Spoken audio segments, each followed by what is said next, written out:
Iniciando, então, essa mesa, gostaria de cumprimentar todos os participantes. Estamos iniciando mais uma rodada de apresentações do Inovagri Meeting Virtual 2021, e que está acontecendo de forma conjunta com o 30º Congresso Brasileiro de Irrigação e Drenagem. Gostaria de cumprimentar a mesa participante. Já vou estar fazendo a apresentação devida de cada um dos nossos palestrantes. Também gostaria de cumprimentar a mesa organizadora do Inovagri e do CONIRD, né, que nos traz qualidade, nos traz conteúdo importante para a formação de pessoas e também entregar para a sociedade o conhecimento que pode ser agregado ao campo.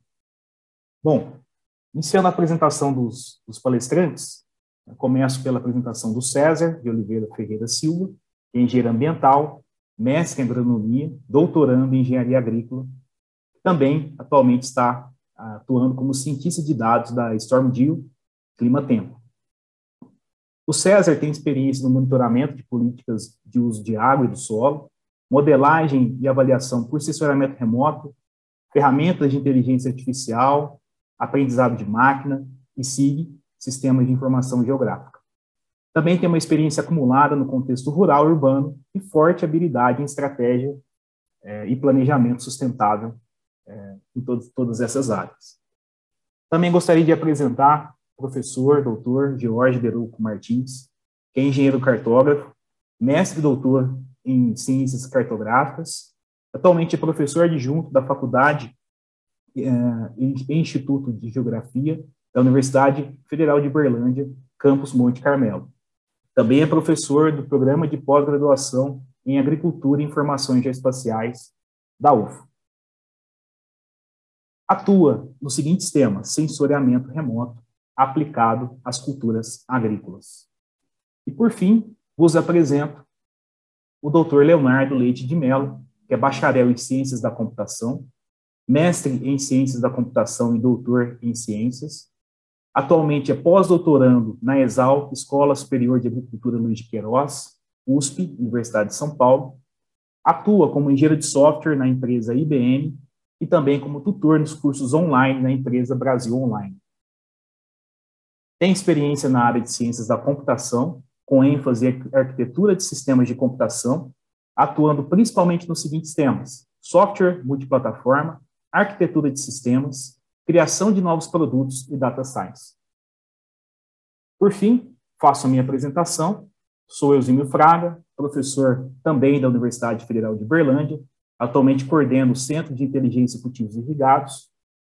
Trouxe esse tema, essa proposta para a comissão organizadora, é um tema bastante novo, que tende a entregar muito para a sociedade, tende a entregar muito para os agricultores, e estou bastante ansioso com as informações que aqui serão compartilhadas, tendo uma pegada de ensino, uma pegada de capacitação e também de transferência de tecnologias para todos nós que estamos aqui acompanhando.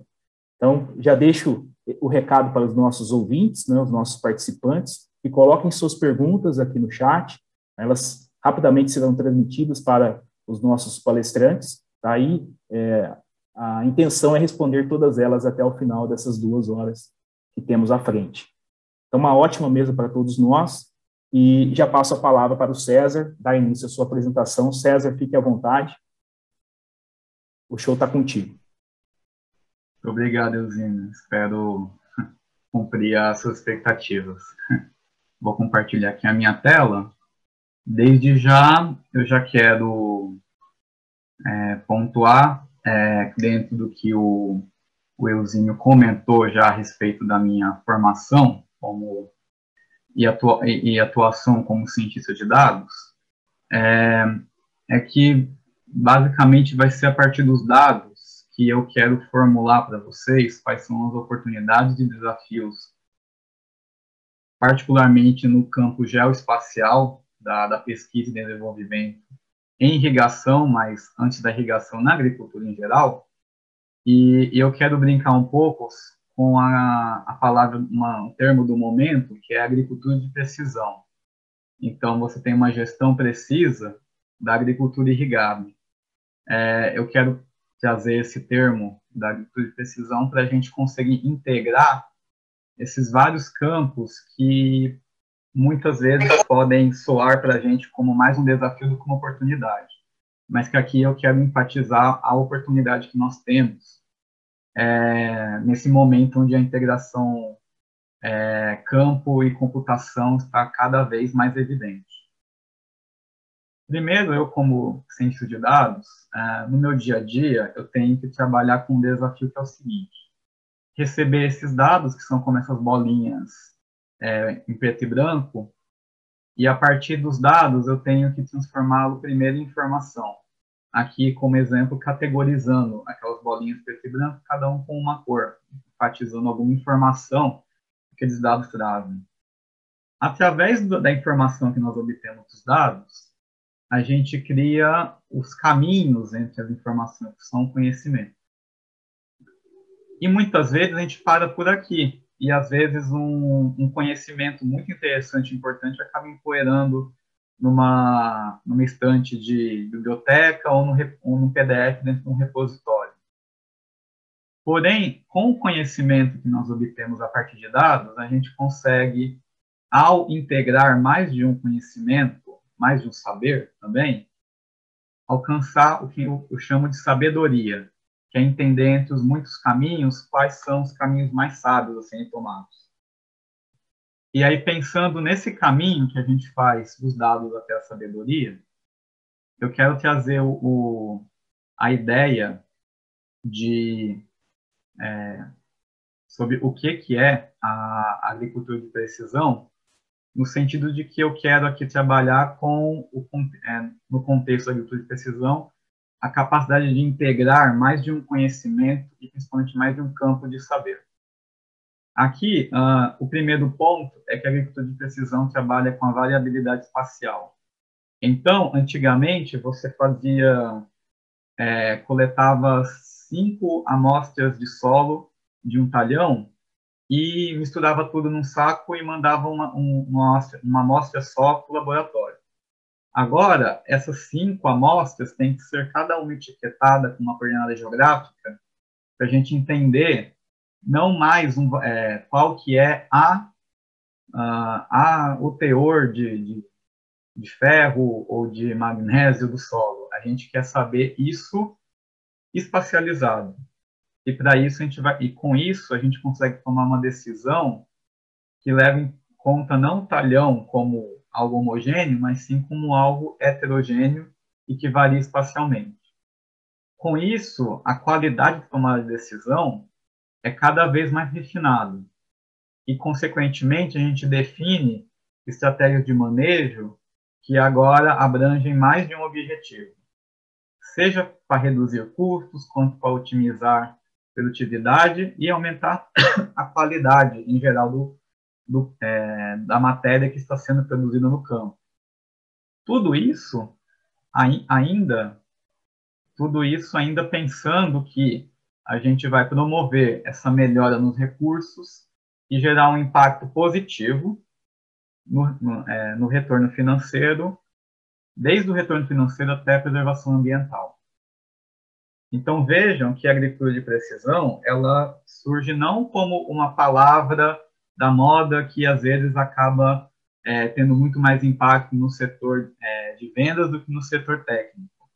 Pelo contrário, a meu ver, se vocês podem ver que a precisão é muito variada dentro da literatura científica, e eu gosto de tomar esse conceito não como algo técnico, mas algo que vai para o propósito de vida, pensando que nós, enquanto pesquisadores acadêmicos ou profissionais que trazemos a academia para o meio profissional, a gente tem que ter essa visão integrada e, se eu posso dizer, holística, da gente usar vários instrumentos, muitas vezes não tão óbvios, para conseguir transformar a agricultura, particularmente a agricultura irrigada, em algo cada vez mais preciso, no sentido de integrar mais conhecimento, desde a academia até o agricultor.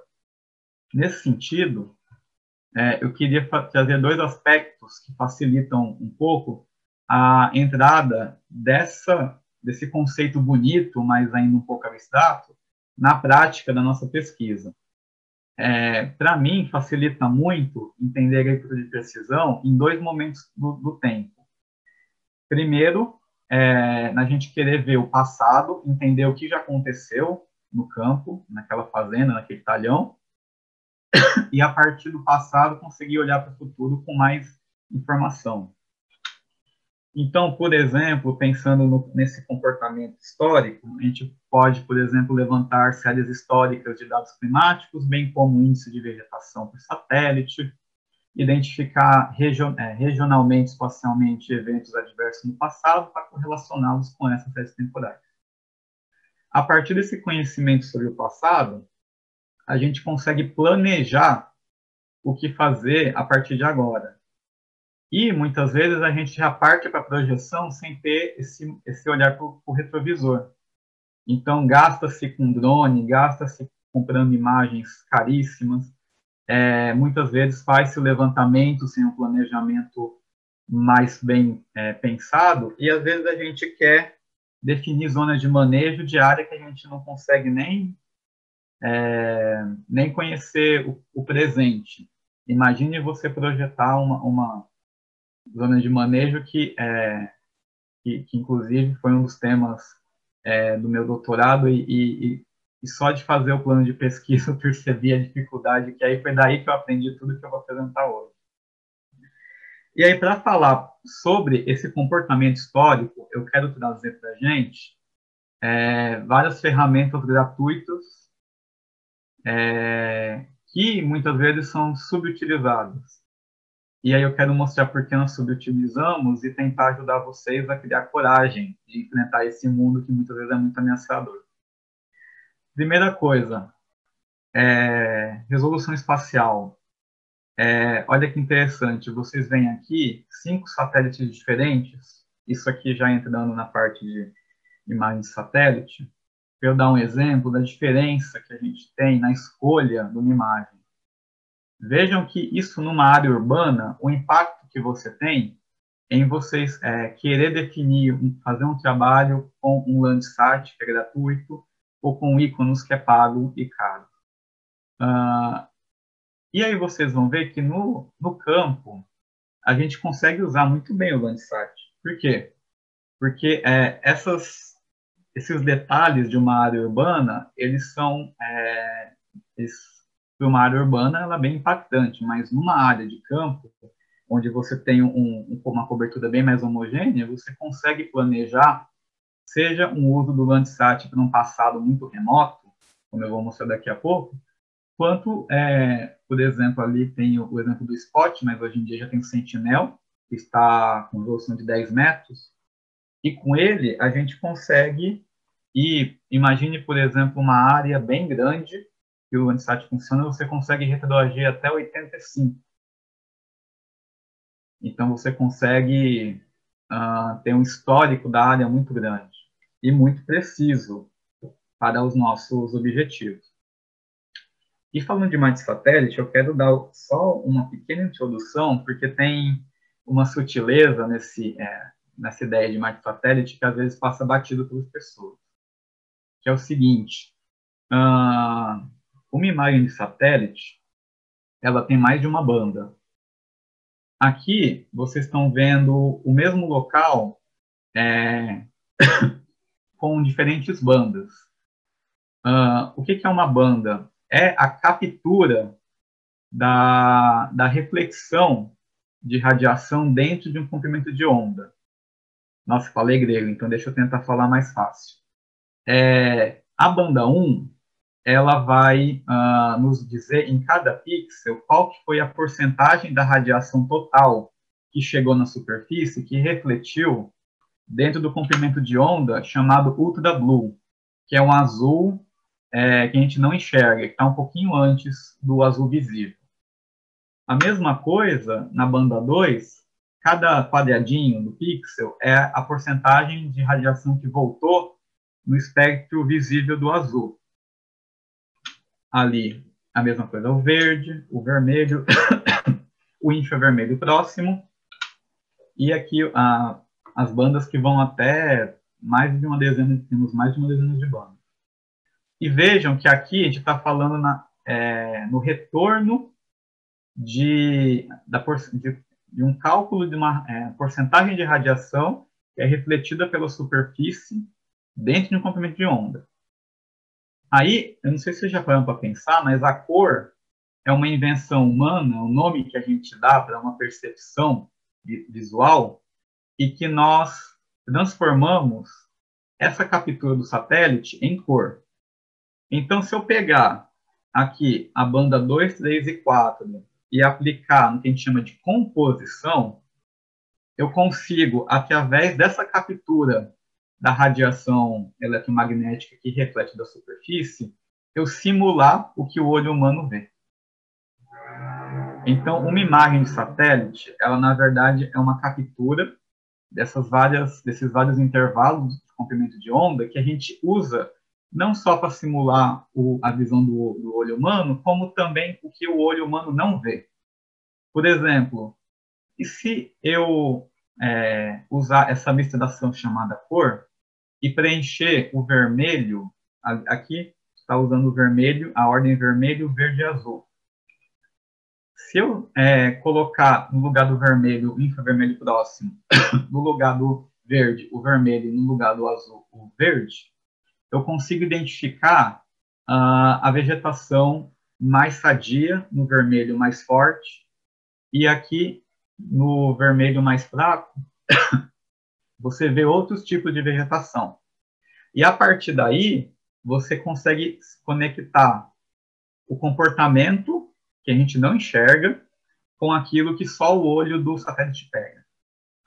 E a mesma coisa se a gente usar outras bandas. Então, aqui tem uma vegetação que está verde avermelhado, que ela está com características que são diferentes, que elas têm que vão nos ajudar a tomar alguma decisão no campo.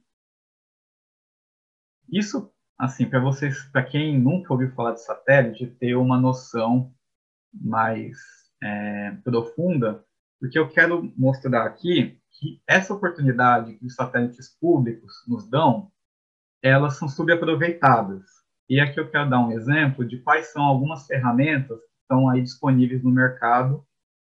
Por exemplo, no mercado pago, nós temos o ArcGIS, que aqui, no Google Acadêmico, retornaram 633 mil resultados de uso dele na academia. O QGIS, que é uma ferramenta pública, já baixa para 85 mil resultados. E o Google Earth Engine, ele retorna apenas 194 mil. Esse Google Earth Engine é a ferramenta que eu atualmente estou mais apaixonado. E eu quero mostrar por quê. Aqui eu vou deixar um link do que eles chamam de time-lapse, que é uma... Ops, deixa eu compartilhar de novo. Que é um dado disponível pelo Google, onde eles colocam uma imagem anual do globo inteiro, uma imagem por ano, e a gente consegue, dando play aqui embaixo, a gente vê uma área evoluindo ao longo do tempo. Isso aqui é uma área do deserto lá no meio da Arábia Saudita, e eu quero que vocês vejam o que vai aparecer aqui. No meio do deserto, ao longo do tempo, vários pivôzinhos centrais vão quase que brotando da areia. E aí, com isso, a gente consegue, por exemplo, temporalmente entender qual foi o crescimento dessa área irrigada no meio do deserto. Olhando para o passado e fazendo essa máquina do tempo. Eu peguei outro exemplo aqui, que eu também coloquei nos slides, de uma área em Lucas do Rio Verde, no Mato Grosso. Aqui, o satélite começa a mapear em 84, e vocês veem que essa área estava, na época, toda vegetada, provavelmente com vegetação nativa, e dando play, vocês veem a evolução da expansão da agricultura, nessa área que é um ecótono entre Cerrado e Amazônia.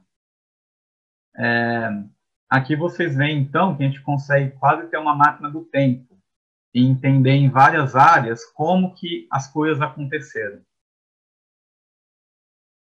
Depois, quando vocês obterem os slides, lá vão ter o link, vai ter o link para esse time-lapse. E aí eu quero, agora em seguida, apresentar um pouquinho dessa ferramenta para, em seguida, passar para o próximo palestrante.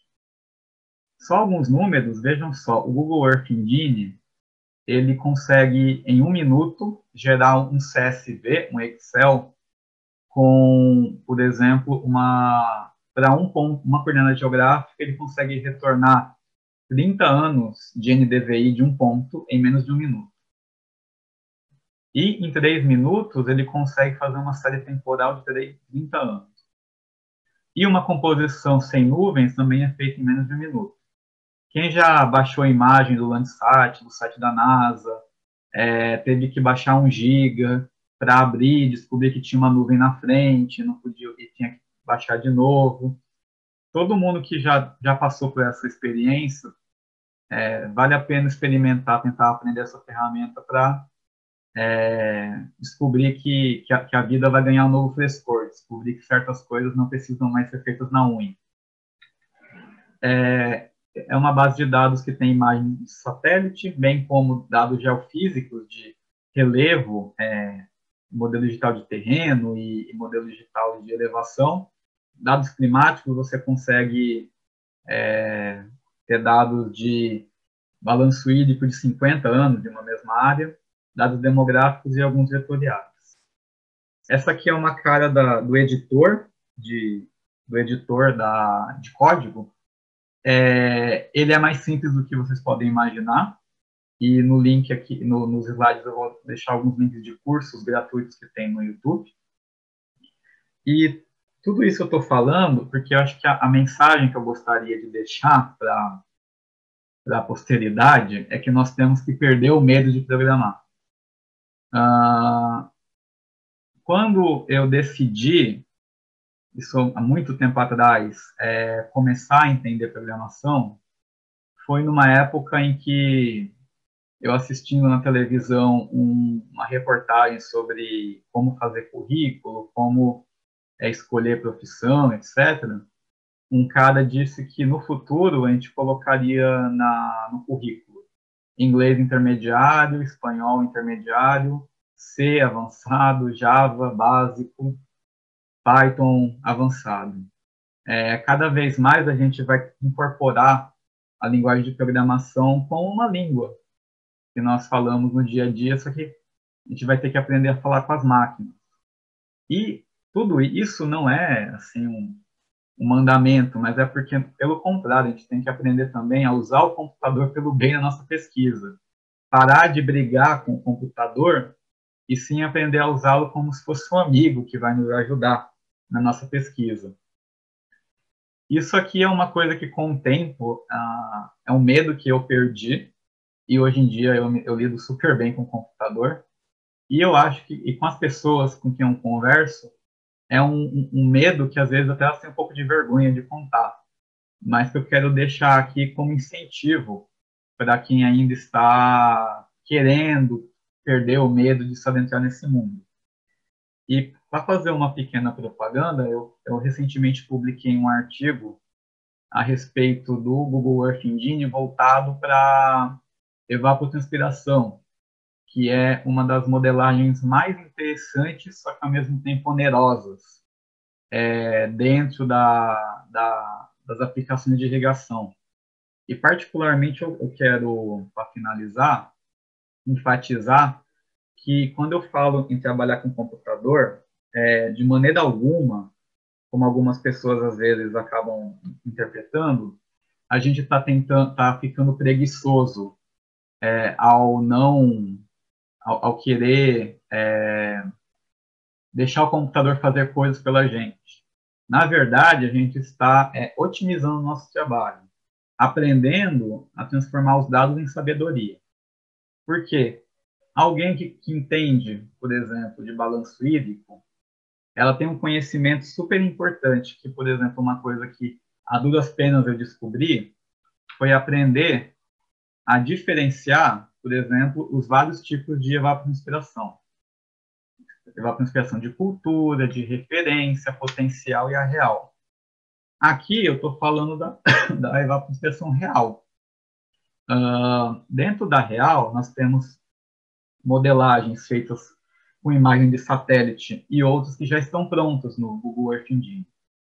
Quem já ouviu falar, por exemplo, do Sebal, do Metric, do Safer ou do Sebop, sabe o quão difíceis elas são de serem feitas na prática. Mas, atualmente, tanto o Metric quanto o Sebop, eles têm implementações feitas dentro do Google Earth Engine prontinhas para uso e validação. Então, um dia de evapotranspiração que levava, às vezes, um mês para você modelar, hoje em dia você tem pronta em 1 minuto ou você consegue fazer em um dia. Enquanto que existem várias bases de dados prontas já para uso no Google Earth Engine, que estão bem detalhadas nesse artigo que eu publiquei. E aí, não é porque eu publiquei, mas é que o revisor caprichou. Eu tive que melhorar bastante. E para finalizar, eu quero incentivar todo mundo a não se sentir intimidado com essa gigantesca quantidade de dados que estão disponíveis hoje em dia. Falta braço para analisar isso tudo e transformar tudo isso em informação. Mas, como eu disse, os dados que geram informação são transformados em conhecimento para a gente obter a sabedoria no uso delas. E a partir da sabedoria do conhecimento do passado, a gente consegue usar tudo isso para sermos melhores consultores, melhores profissionais e melhores pesquisadores.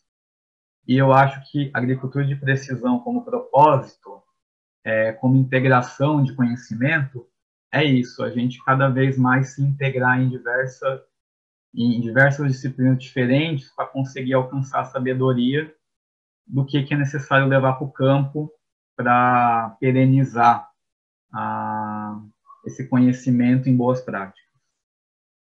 Bom, com isso, deixei meu contato e fico à vontade para questionamentos ao longo do evento. Obrigado. César, parabéns pela apresentação.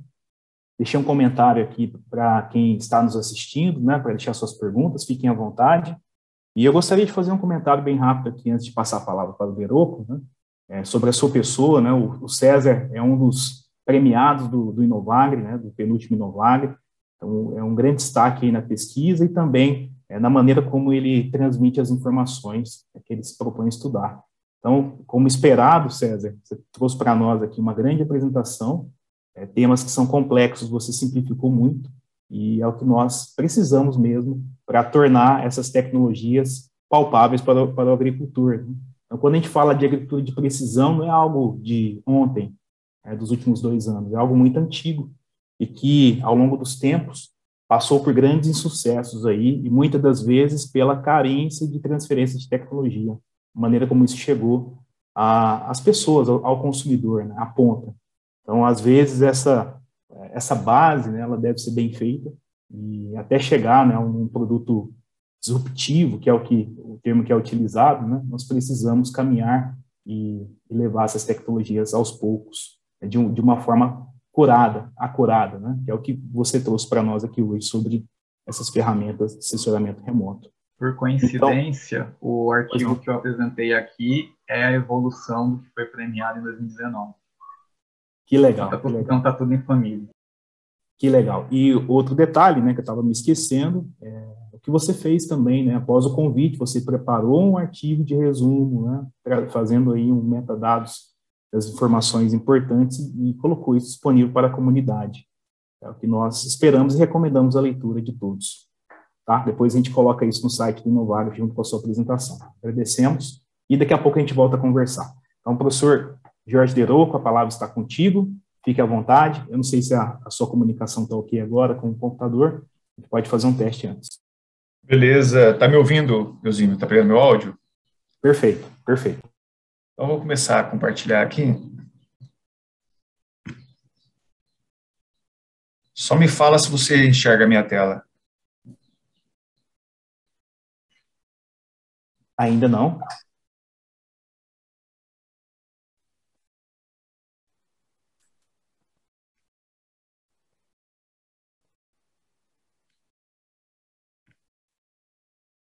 Ok, agora abriu aqui para mim. Foi, né? Foi, está carregando aqui. Perfeito. Beleza? Tá vendo a tela cheia da apresentação? Tela cheia. Tá, tranquilo. Então, obrigado pelo convite, Eusímio, né? É uma honra participar dessa banca com o César, Leonardo, contigo, que é meu colega e amigo, né? Professor aqui na Universidade Federal de Uberlândia. Agradeço o César por essa apresentação introdutória, né? Acerca, principalmente, do censuramento remoto aplicado à agricultura. Eu quero contar hoje um pouco aqui da minha experiência, né? Eu tenho 9 anos de UFO, né? Trabalhando justamente com censuramento remoto aplicado à agricultura. E eu fiz uma apresentação um pouco diferente. Para falar a verdade, nesses tempos todos trabalhando na pesquisa, desde o mestrado, né? Com o uso do censuramento remoto aplicado a mapeamento de variáveis agrícolas, eu acabei por trombar na irrigação, né?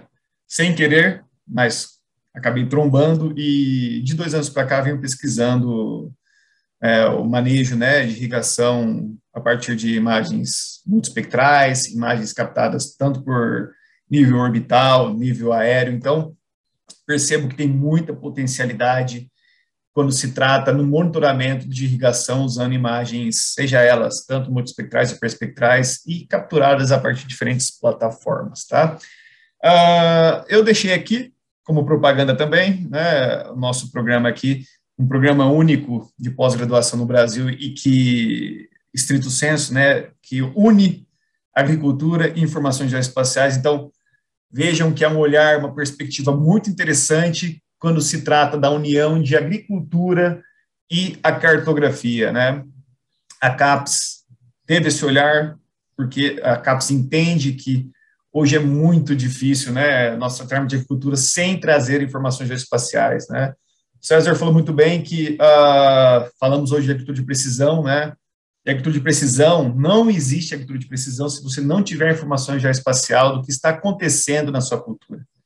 Então, não adianta, né, o aluno da graduação da agronomia, das ciências agrárias, fugir da computação, igual o César mesmo trouxe a importância disso, né? Então, ele tem que se habituar a isso, ele tem que se acostumar, ele tem que gostar da computação. Bem, gostar é uma coisa, é muito relativo, né? Mas pelo menos ele tem que fazer uso da computação, tá?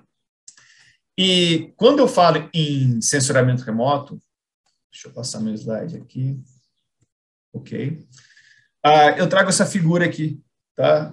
Desses múltiplos produtos aqui que mostram essas cores diversificadas da cultura, né? Que conseguem destacar alguma coisa, igual nessa primeira figura que vocês estão vendo nesse pivô circular, consegue destacar feições, geometrias bastante interessantes e que mostram que não há uma homogeneidade na cultura agrícola, não existe, né, uma cultura homogênea, ela sempre carrega consigo uma variabilidade, seja em nutrientes, seja na produtividade, seja até mesmo na irrigação, né? E muitas das vezes essa variabilidade, olha, eu vou dizer que se a sua cultura ela é irrigada, 100% das vezes a variabilidade que acontece de qualquer variedade agrícola está ligada à irrigação, tá? Pelo menos isso é perceptível quando você utiliza censuramento remoto para fazer monitoramento de variáveis agrícolas, né? Sempre há uma correlação. Olha, a produtividade aqui deu X e aqui deu Y. Sempre há uma correlação com a irrigação e a imagem consegue captar isso, certo? Sendo essa correlação para o bem ou para o mal, né? Sendo essa irrigação para o bem ou para o mal, sempre as zonas de maior ou menor maior ou menor produtividade estão ligadas a diferentes lâminas de irrigação. Pelo menos é isso que a gente vem percebendo. Pelo menos foi nisso que eu vim tropeçando nas minhas pesquisas, né? Desde pesquisas quando eu pretendo mapear algum tipo de doença, pesquisas que eu pretendo mapear algum tipo de variabilidade produtiva, sempre tem a componente da irrigação ligada a essas zonas mapeadas, tá? E censuramento remoto, ele está totalmente, eu posso dizer que talvez seja a principal ferramenta, sem medo de errar, quando a gente fala em informações geoespaciais unido à agronomia, tá? O uso de informações geoespaciais, eu arrisco a dizer que pelo menos aí 80% das aplicações com informações geoespaciais baseiam-se no uso de censuramento remoto na agricultura. Por quê? O sensoramento remoto, ele te possibilita o monitoramento em larga escala, tá? É bem verdade que eu consigo fazer agricultura de precisão com receptor GPS em mãos e fazendo medidas in situ, in loco, né? Então, o camaradinha vai lá, coleta clorofila em diferentes pontos, com receptor GPS em mão, tem informação geoespacial associada a essa variável agrícola medida em campo. Ok? Só que perceba, ele tem que percorrer todas as linhas, ele tem que percorrer a área inteira para conseguir mapear essa variabilidade. E o sensoramento remoto, você consegue fazer isso sem contato, né? Sem necessidade de ir para campo. Você consegue fazer isso aí de uma forma larga escala. Enquanto que com um receptor GPS em mãos, você demora aí um dia inteiro para percorrer uma área de 50 hectares, né? Com uma imagem capturada tanto por satélite como por drone, você consegue cobrir pelo menos aí 500 vezes mais do que isso, né? Não é um exagero dizer isso aí, tá? E por que é tão interessante o uso do sensoramento remoto para mapeamento de variáveis agrícolas, sendo essa uma das variáveis agrícolas as componentes de irrigação? Que é o seguinte, a gente tem que lembrar que o sensoramento remoto, ele captura energia refletida, tá, dos alvos e consegue interpretar o que está acontecendo naquele alvo a partir da interpretação dessa energia. Eu trouxe aqui a curva geral, né, da energia refletida da vegetação. Tem esse comportamento aqui ao longo do espectro, né, que nós temos aí, o César falou muito bem, que nós temos aí os componentes do visível, infravermelho, e a vegetação, quando reflete a energia do sol, e o sensor capta essa energia e forma a imagem, ela consegue nos trazer, trazer uma forma de nós visualizarmos como que está o comportamento dessa cultura. Nós, seres humanos, infelizmente, temos a capacidade de apenas enxergar esse espectro que nós chamamos de luz visível, tá? Que compreende ali em 500 nanômetros, conforme o gráfico de reflectância que estou mostrando. Infelizmente, muitas das vezes, apenas enxergando isso a olho nu, a gente consegue perceber diferenças, né, causadas por fotossíntese, por algum fungo, por alguma coisa na folha, né?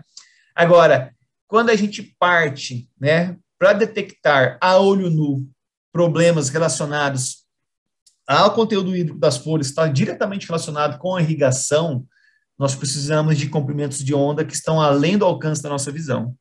Mas, felizmente, o sensoramento remoto nos permite visualizar esse comportamento, né, nessas faixas de infravermelho próximo, infravermelho médio, conforme mostra no gráfico infravermelho médio, o que vocês observam? Que o componente hídrico das folhas muitas vezes é perceptível no infravermelho médio, tá? Então, alguma deficiência, alguma condição de estresse hídrico, né, está totalmente ligado com irrigação, nós vamos perceber naquelas bandas lá no infravermelho médio, tá? Também pode ser utilizado o infravermelho próximo, porque o infravermelho próximo está muito ligado com índice de área foliar e biomassa da vegetação, e essas duas variáveis, elas sentem muito condições de estresse hídrico. Eu trouxe aqui, só para mostrar, né, esse talhão que nós monitoramos, né, numa área aqui, um talhão de café, e eu trouxe as diferentes bandas do Landsat 8, igual o César mostrou, né, um satélite muito poderoso, com resolução espacial de 30 metros, é uma resolução média? É, mas você consegue mapear feições, né, quando você tem uma condição extremamente gritante na sua área, né, uma mancha muito grande de nematóides, lâminas de irrigação posicionadas em extensas locais na área, você consegue perceber isso com essa resolução espacial, tá? Então, se o evento se manifesta de uma forma grande, esse satélite ele é muito poderoso, tá? Das imagens que nós temos hoje, disponíveis satélites, eu a considero a imagem mais bela de todas, tá? Tem uma radiometria fortíssima e a gente consegue extrair produtos incríveis, né, a partir dessa imagem. Então, por exemplo, quando vocês observam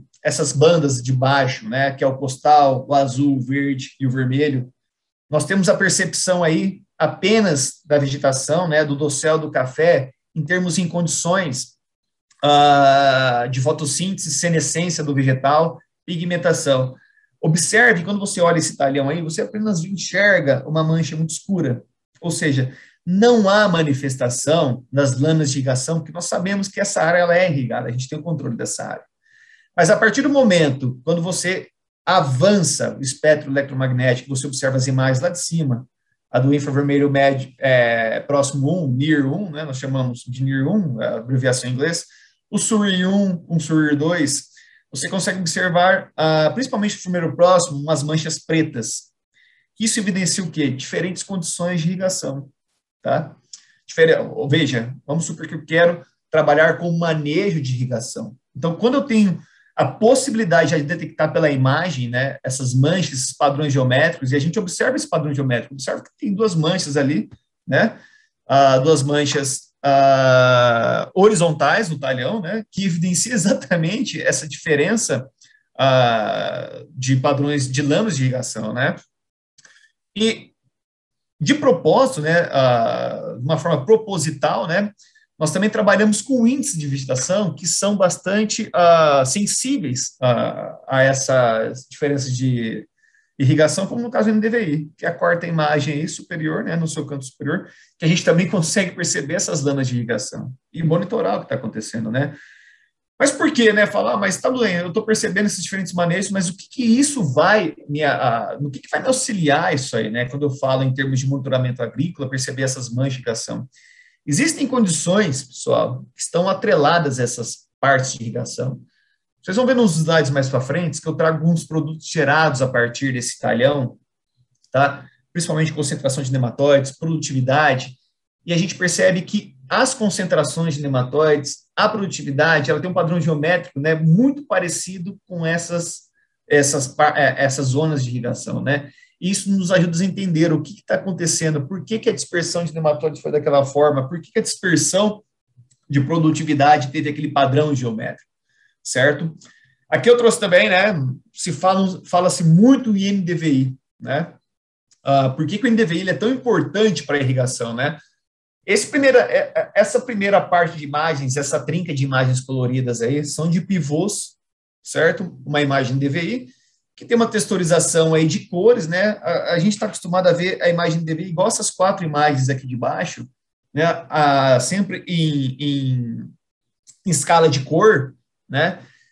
Em função de que a gente trabalha nessa escala de cinza, mas para deixar o produto mais bonito, mais, não vou falar a palavra mais comercial, geralmente quem vende a imagem dele, ele apresenta a imagem dessa forma colorida, porque destaca muito melhor, né, a variabilidade agrícola, destaca, né, como está disposto aos terminais de irrigação.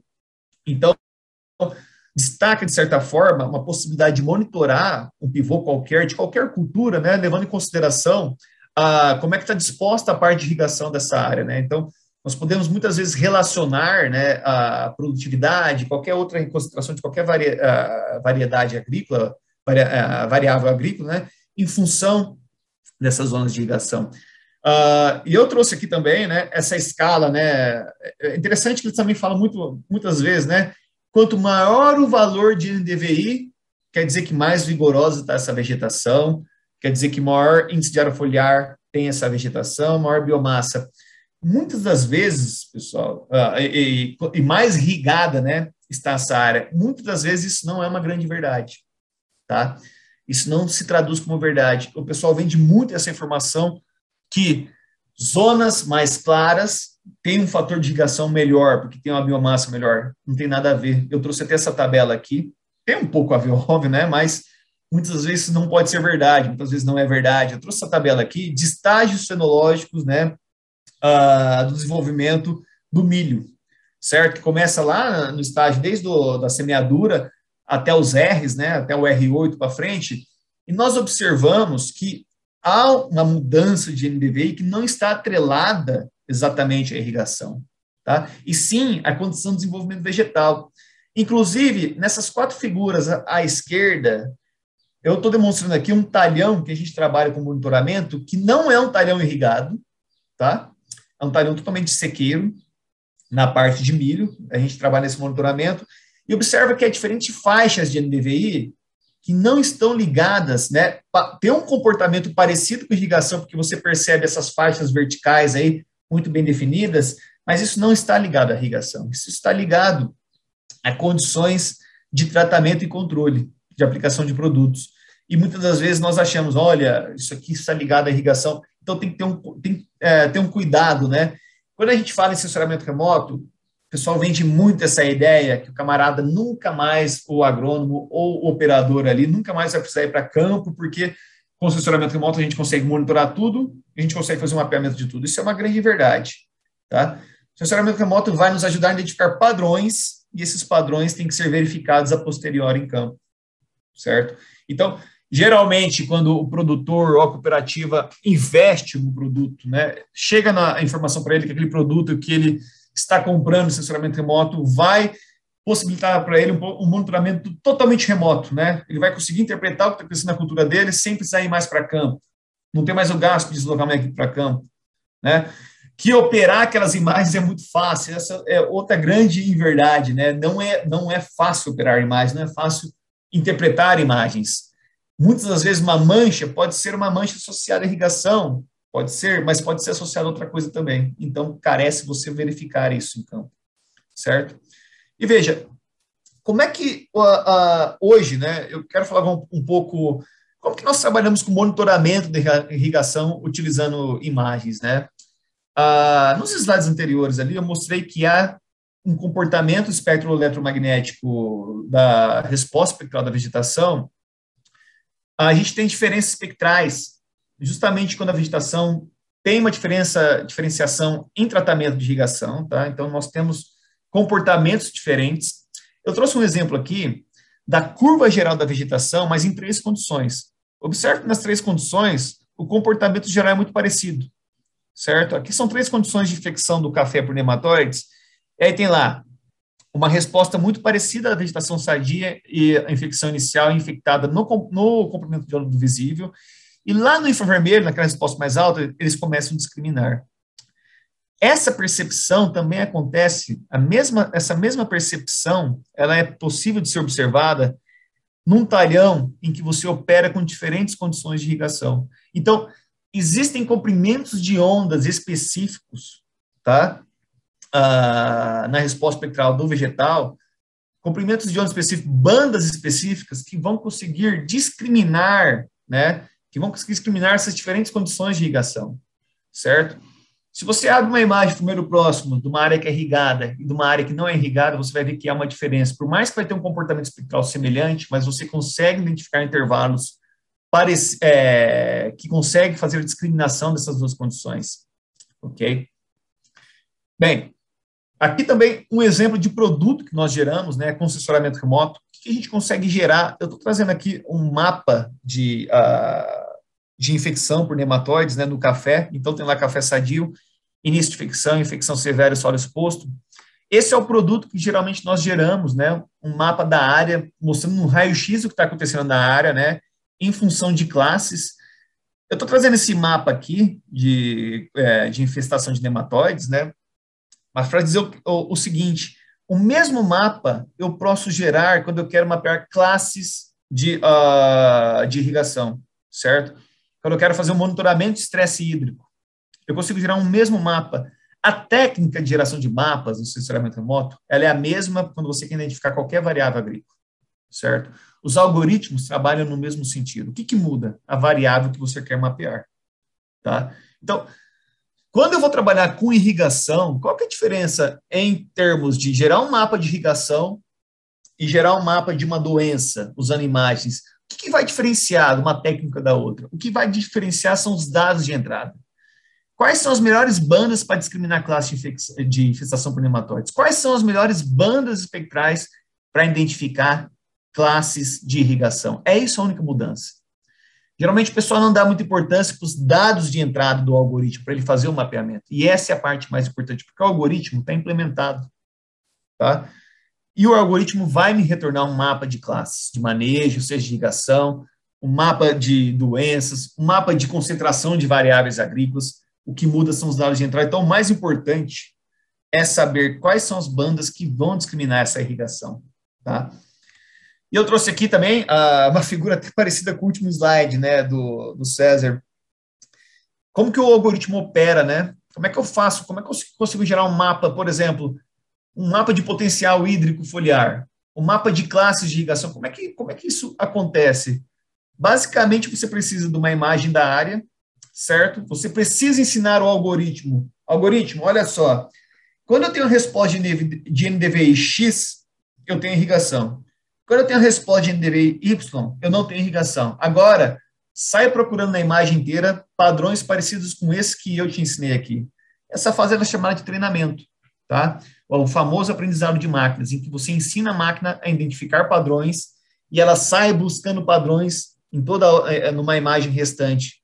Por isso que nós falamos sensoramento remoto, ele trata justamente de mapeamento em massa. Geralmente você dá pequenos elementos para o algoritmo, faz um treinamento com pequenas partes, com pequenas áreas, tá? Então você identifica pequenas áreas do seu talhão, em que você conhece a condição ali de irrigação, irrigado ou não irrigado, que tipo de lâmina, e ensina o algoritmo. O algoritmo, agora você vai me procurar esse mesmo padrão em outras áreas. E o sensoramento remoto, ele é muito bisbilhoteiro, porque ele consegue até fazer um mapeamento das áreas do vizinho. Você consegue entender o que está acontecendo nas áreas do vizinho, tá? Em termos de produtividade, em termos de irrigação, certo? Vamos supor, se você vai comprar a área do seu vizinho e o seu vizinho te fala, olha, essa área cafeeira aqui te dá uma produtividade de X, tá? Aí você fica naquela, pô, será que dá exatamente isso? Tem como eu monitorar isso? Tem como eu saber isso? Um operador de imagens com um treinamento interessante na parte de algoritmo, se ele tiver dados de uma área vizinha, de produtividade, de uma imagem, ele consegue estimar o que está acontecendo nessa área vizinha aí, com grande chance de acerto. Não em número exato de sacos, mas pelo menos se há uma alta, média ou baixa produtividade. Tá? Por quê? Porque esses algoritmos aí, eles aprendem e estimam o que está acontecendo nas outras áreas. Obviamente, é uma inverdade eu falar que essa estimativa, ela corre na casa de 100% de precisão, né? Seria um otimismo muito grande. Eu quero mostrar agora algumas experiências que eu tive, como que eu trombei na irrigação, tá? Esse aqui foi um trabalho que nós fizemos naquele talhão que eu mostrei anterior, que a ideia era estimar produtividade, estimar concentração de nematóides, né, a partir de imagens multispectrais tomadas tanto por drone quanto por satélites, e nós fizemos exatamente isso, né? Então, nós geramos esses produtos, por exemplo, concentração de nematóides, que nem vocês observam aqui. Então, a gente colocou onde tinha alta concentração, média concentração e baixa concentração. A gente trouxe um raio-x em 2 anos do que estava acontecendo em termos de nematóides, tá? E com informação geoespacial totalmente, né, localizado, né, tornando-se uma ferramenta muito interessante para você aplicar a amplitude de precisão, um manejo específico nas áreas, né, e nós percebemos, principalmente nessa imagem de 2019, vocês percebem, é possível perceber aí uma mancha vermelha, né, muito característica, né, de reboleiros nematóides, mas nós percebemos também uns padrões geométricos, principalmente caracterizados por essas manchas amarelas aí, de média concentração. E a gente não tinha um entendimento, né? Mas isso aqui não faz muito sentido. O que está acontecendo, né? Porque tem uma média de concentração de nematóides que esse padrão geométrico aí, bastante retilíneo, né? Você consegue ver faixas aí, né? E aí que nós percebemos, até estou destacando essas regiões com média concentração. O mapa da esquerda, vocês observam essas regiões de média concentração. E o mapa da direita é o mapa de lâminas de irrigação na área. Então, observam que não sei de que forma, se é uma forma positiva ou negativa, mas essas regiões de média concentração estão totalmente influenciadas por essas lâminas de irrigação, certo? Pode ser que foi um erro na estimativa de concentração de nematóides, na verdade a gente trombou na concentração de irrigação, vou dizer assim. Pode ser que há um transporte, né, de nematóides nessa área em função da irrigação. Veja, mas nós trombamos em alguma evidência, alguma coisa que tem que ser investigada, e que, com certeza, isso é influência de irrigação, porque essas manchas casam justamente com a geometria das lâminas de irrigação, tá? A mesma coisa, os 2 mapinhas aí de cima, que é de produtividade, né? As regiões de média, baixa produtividade, o que tá na cor bege é baixa produtividade, o verdinho mais claro é média, e o verde mais escuro é alta produtividade. A gente percebe também uma geometria muito parecida, principalmente das regiões de média produtividade aí, com o mapa de lâminas de irrigação. Então, talvez tenha uma influência, né? Isso é uma coisa que precisa ser respondida, né? A gente tropeçou nisso, né? Um outro trabalho muito interessante aqui, esse é um trabalho, isso aqui é uma área de milho, tá? Corn, né? E nós fizemos um monitoramento de uma área de tratamento e controle, tá? A área de tratamento ela é caracterizada por esse STD aí, sem tratamento é esse STD, e a área TS aí, o mapa de TS, é a área de tratamento, né? Então, a área de controle é STD, TS é tratamento. O tratamento foi a aplicação de uma técnica de irrigação deles lá, então só aplicaram nessas duas faixas aí. E o mais interessante que a gente tentou mapear o ganho de produtividade, né, em função desse tratamento, né? Esse é um trabalho que eu faço com uma empresa, eu não vou citar o nome, mas uma multinacional, um trabalho bastante interessante. E a gente utilizou o sensoramento remoto. O que nós percebemos? Aqui é um mapa de ganho, né? As regiões vermelhas onde houve a perda. Mas observe que a perda tem uma geometria muito parecida também com a irrigação, com as fases de irrigação, né? Então, mostra como que a imagem ela é influenciada por essa percepção de irrigação. O último slide aqui, para terminar, né? Esse aqui é um trabalho muito interessante que eu e o professor Eusino desenvolvemos também, que é o uso de uma tecnologia muito barata, imagens RGB, né? E a gente tentou discriminar diferentes parcelas de tratamento, né, por irrigação. O segundo mapa que vocês estão vendo, esse mapa maior de classe aí, a gente percebeu que a gente, com uma imagem RGB e algoritmos poderosos, a gente consegue discriminar parcelas com grau de acerto, tá? Nas duas imagens do lado, nós conseguimos estimar potencial hídrico foliar, tá? Tanto numa época seca, como numa época mais chuvosa, né? Com um grau de acerto aí de pelo menos 65% a 70% de precisão e acurácia, tá bom? Então, queria só mostrar algumas aplicações, né? O potencial do sensoramento remoto nessa parte, no trabalhos que envolvem irrigação, né? Muitas das vezes, até os que não envolvem, você acaba tropeçando nesse componente, né? Mas mostrar como que a imagem ela está suscetível às condições de irrigação da vegetação. Muito obrigado, Eusímio. Eu encerro por aqui, ok? Eu vou pausar a minha apresentação. Excelente, professor. Obrigado pela apresentação. De ver o potencial do uso dessas ferramentas da agricultura irrigada. Existem muitos caminhos aí a serem percorridos, né? E parabéns pela iniciativa, pelos trabalhos inovadores que você tem conduzido. Bom, para a gente ter um tempo para perguntas, vou passar a palavra direto aqui para o Leonardo. Leonardo, a palavra está contigo, fica à vontade. Reforçando aqui para o pessoal deixarem perguntas aí no chat. Fiquem à vontade. Bom, primeiro eu queria agradecer aí o César e o Jorge pelo gancho que eles deram. Acho que o que eles comentaram antes vai ajudar bastante na proposta que eu vou estar apresentando para vocês, tá? Queria deixar um pouquinho também do meu histórico, diferente do pessoal. Eu não fui formado primariamente na área de agrárias, eu decidi migrar depois para a área de agrárias, justamente por um dos motivos que o César estava falando, a quantidade de dados que a gente tinha disponível e como esses dados estavam sendo subutilizados, tá? Que, apesar de ser uma coisa nova, a pseudo-inteligência artificial aí, que a gente pode chamar de aprendizado de máquina ou diversas variações, né? Então, esse foi um dos motivos pelo qual eu migrei da área de computação para a área de agrárias, tá? Eu iniciei na computação bem antes aí do boom que a gente tem hoje na área de inteligência artificial. Eu mexia bem antes com essa área e depois com o surgimento da área de inteligência artificial mais efetivamente no ano de 2012 ali, onde as grandes redes tiveram o seu surgimento, e eu decidi mudar para essa área, tá? Eu vou estar apresentando para vocês, pessoal, um trabalho que a gente desenvolveu bem relacionado com o que o César e o Jorge apresentou, mas utilizando uma categoria de redes que é chamada de Deep Learning. Essas redes, elas são conhecidas pelo nível de profundidade, tá? Diferente dos outros tipos de rede, elas dão a capacidade para a gente trabalhar com imagens e estar tratando imagens, tá? Só que eu acabei partindo para uma vertente um pouco diferente dos trabalhos que estão sendo apresentados anteriormente. Até o momento, a gente via muitos trabalhos sendo desenvolvidos, principalmente em cima de imagens de satélites, tá? Mas as imagens de satélite, como o próprio César falou, às vezes elas não provêm tanta informação quanto a gente gostaria ou quanto a gente precisa, tá?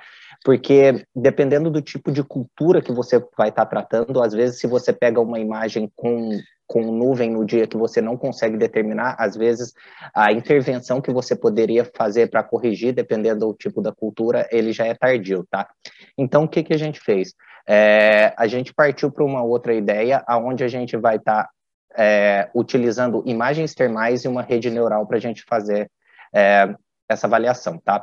Então, basicamente, eu vou apresentar para vocês qual era a necessidade que a gente tinha, qual é a proposta e qual foi a solução que a gente encontrou para essa necessidade, tá?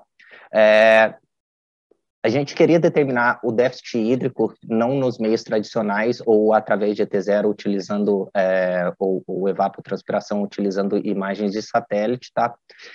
Tentando reduzir sempre a variabilidade espacial e temporal da lavoura, tá? E bem como a redução do tempo de custo para execução dessa atividade. Por quê? Porque muitas vezes o custo associado com a determinação dessa variabilidade ele é alto e não é aplicável para pequenos e médios produtores. Então a gente tentou desenvolver uma solução que fosse aplicável tanto aos grandes quanto aos pequenos e médios produtores, tá? E como que a gente partiu disso? Diferente de outras propostas, a gente decidiu utilizar a termografia por infravermelho, tá? A termografia por infravermelho, ela não é nada nova na área de agrária, ela já vem sendo utilizada há bastante tempo e se mostra bastante eficiente, tá? Ela possibilita estimar a temperatura de um corpo através de radiômetros que mede a energia de faixas de infravermelho. Então, conforme a gente tem a incidência das faixas de infravermelho, dependendo da disponibilidade hídrica que a planta tem, ocorre o fechamento ou abertura de estômatos que gera a reflectância desses raios, tá? Então, a gente pretendia exatamente, através dessas imagens, identificar essas faixas e tentar determinar qual faixa determinava se uma planta estava sobre uma certa lâmina ou não, tá? Entre as vantagens da termografia, a gente pode ressaltar a relatividade e facilidade de uso de uma câmera, tá? E a rapidez na medição. Mas a gente não pode dizer o mesmo para a avaliação da imagem, tá? Porque a avaliação da imagem, muitas vezes, ela está diretamente relacionada com o conhecimento do avaliador, tá? E com a experiência que ele tem na realização desse tipo de atividade, tá? Então, tendo isso, a gente fez uma proposta que seria a utilização de redes neurais profundas e imagens termais para determinação do déficit hídrico, tá? Visando a possibilidade avaliar grandes volumes de imagens em um tempo curto, bem como a redução de custo, não estando associados equipamentos de alto custo, tá? Eu vou mostrar aqui para vocês algumas ferramentas das quais a gente fez uso durante o desenvolvimento dessa proposta, tá? E pretendo ir mostrando para vocês. Tá. Qual foi a solução que a gente encontrou? Ao que a gente começou a desenvolver, a primeira barreira que a gente encontrou foi a quantidade de exemplos que a gente tinha disponível para fazer um treinamento da rede. Como o Jorge estava falando, você precisa, num momento inicial, ensinar ao algoritmo o que ele deve procurar dentro de uma imagem para ele te dizer se ele encontrou ou não, tá? Então, a princípio, a gente tinha uma escassez muito grande de exemplo para realizar o treinamento dessa rede, tá? Então, visando isso, o que a gente fez? A gente fez a implantação de um experimento, que eu vou estar mostrando para vocês posteriormente, tá? E nesse experimento, a gente ministrava diferentes lâminas de irrigação para as plantas e ia fazendo coleta de imagens durante todo o experimento, tá? E essas imagens, elas foram posteriormente utilizadas para implantação e treinamento da rede neural, bem como a sua validação, tá? Como que se procedeu? Inicialmente, o treinamento, os exemplos eles foram coletados em casa de vegetação, tá? Esse aqui é um croquis bem superficial de como foi feito, tá? Então, a gente basicamente tinha as parcelas todas subdivididas, cada uma delas recebendo os seus tratamentos, como vocês podem ver aqui, tá? E a gente fez 2 ensaios, esse é um trabalho ainda em desenvolvimento, eu vou comentar no final algumas coisas que a gente ainda está desenvolvendo, mas basicamente a gente fez um tratamento inicial com cana-de-açúcar, a gente fez um ensaio inicial com cana-de-açúcar, que é uma cultura mais resistente, onde foram aplicadas inicialmente uma lâmina de 25% da capacidade de campo, 50% e 100% da capacidade de câmbio. Também foi desenvolvido um outro ensaio onde a gente buscou mensurar lâminas de 40%, 70%, 100% e 130%. Essa lâmina aqui, ela foi inserida propositalmente porque a gente queria identificar se após o treinamento uma rede ela era capaz de determinar se uma área estava sobre déficit ou superávit hídrico, o que pode acontecer também, tá? Bom, os exemplos, a gente fez a coleta dos exemplos usando uma câmera, inicialmente uma câmera de baixo custo, que é essa câmera que vocês podem ver aí, tá? Essa câmera, ela gira em torno de 2 a 3 mil reais, então seria uma câmera que seria acessível até mesmo a pequenos e médios produtores, tá? Ela é da marca FLIR. Vocês podem ver a capacidade de imagem dela, não é de altíssima resolução. Hoje a gente está desenvolvendo esse mesmo trabalho, a gente deu continuidade, porém com uma câmera bem mais poderosa, tá? E vocês podem ver aqui eu tenho alguns exemplos da variabilidade que a gente consegue ver, tá? Essa primeira imagem aqui, vocês podem ver que ela está a 100%. Então, vocês conseguem ver uma concentração da faixa de azul aqui, ó, bem mais intensa do que a gente tem nas que foram tratadas com 50% ou 25%, tá? E o que é que a gente gostaria de ver? Qual é a diferenciação que a gente gostaria de ver? Basicamente, a gente gostaria de ver essa diferenciação e que o modelo fosse capaz de reconhecer esses tipos de fazer bounding box e reconhecer áreas de um cultivar que estivessem sobre déficit ou não, certo? Bom, para isso, a gente fez a implantação de uma rede, tá? A linguagem de programação que a gente desenvolveu foi um Python, tá? A ferramenta que a gente utilizou, eu gostaria de reforçar, vocês não precisam, hoje em dia, pagar altos valores para usar ferramentas poderosíssimas, tá? Um exemplo é o TensorFlow. O TensorFlow é uma ferramenta onde ela te disponibiliza diversas APIs e ferramentas para você estar elaborando, treinando e validando uma rede neural, tá? E é uma ferramenta de uso totalmente grátis, certo? Você não precisa pagar exatamente nada para estar utilizando essas ferramentas aqui, certo? Uma outra escolha que a gente fez foi a aplicação da técnica de Transfer Learning, porque uma das partes mais onerosas no processo de desenvolvimento, concepção e treinamento de uma rede é você ter recurso computacional bem como volumes de dados suficientes para que você treine essa rede, porque você não pode simplesmente pegar uma quantidade baixa de exemplos, correto? E dar para a rede se treinar, porque ela pode se viciar, certo? Então, a gente busca sempre que uma rede seja muito mais acurada do que precisa, ok?